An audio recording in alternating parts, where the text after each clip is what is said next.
आपण एक कढई घेतली आहे.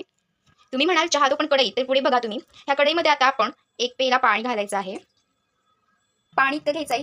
ही वाटी आहे त्याच्यामध्ये थोडीशी बुडली पाहिजे, खूप नाही बुडली पाहिजे, कारण ह्याच्यामध्ये सुद्धा आपण पाणी टाकणार आहोत. त्या वाटीत सुद्धा ही जी वाटी आपण आत ठेवणार आहोत त्याच्यामध्ये आपण गरजेपुरतं पाणी घेतलं. ह्याच्यामध्ये 1 कप चहा होईल इतकं हे पाणी आहे त्याला. आणि एक सुती कापड आपण घेतलं आहे. हे सुती कापड आपण ह्याच्यावरती ठेवून त्याला रबर लावणार आहोत.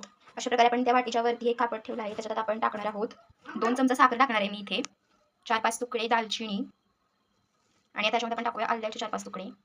आणि आता आपण याच्यामध्ये टाकणार आहोत आपल्याला आवडेल असं, किती तुम्हाला स्ट्रॉंग हवे त्याच्याप्रमाणे चहापूड. आणि याच्यामध्ये आपण आता वेलची टाकणार आहोत. मी या ठिकाणी वेलची पूड टाकली, तुम्ही अखंड वेलची टाकली तरी सुद्धा चालेल.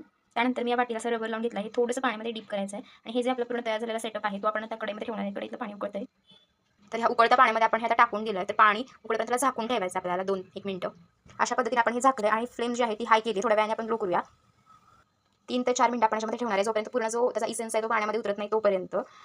खूप मोठी प्रोसेस आहे चहाला. जनरली आपण चहा 2 ते 3 मिनिटांमध्ये उकळू शकतो. पण जर तुम्हाला टेस्टी चहा हवा असेल आणि तुमच्याकडे खूप टाईम असेल तर तुम्ही हा चहा नक्की ट्राय करा आणि कमेंटमध्ये मला सांगा तुम्हाला कसा वाटला. जोपर्यंत ते उकळतं तोपर्यंत आपण इकडे दूध गरम करून घेऊयात.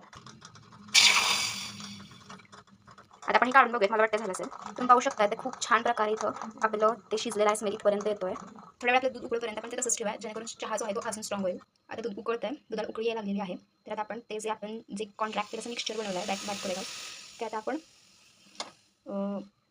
सेपरेट करूया. ती वाटीमधून ते सोडून घेऊयात. तर आता आपण हे सोडवून घेऊयात. आता मी जे रबर लावले ते काढते. गरम आहे, सावकाश काढा तुम्ही. बघा किती मस्त कलर आला आहे. हे आपलं कॉन्ट्रॅक्ट मिक्सचर आहे. तुम्ही तर आपण काढू शकता, पण हे जरा गरम आहे. तुम्हाला सुचेल तसंच करा.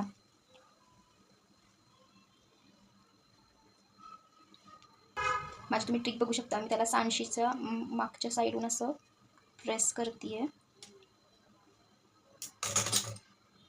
I can also do that by my hands. Not that much hot. आता हे उकळलेलं दूध आहे त्याचा गॅस आपण परत ऑन करणार आहोत आणि ह्याच्यामध्ये ते कॉन्सन्ट्रेटेड जे मिक्सचर आहे ते आपण ओतणार आहोत. मी सगळंच ओतणार ह्याच्यामध्ये. यू कॅन पोर as much as you want.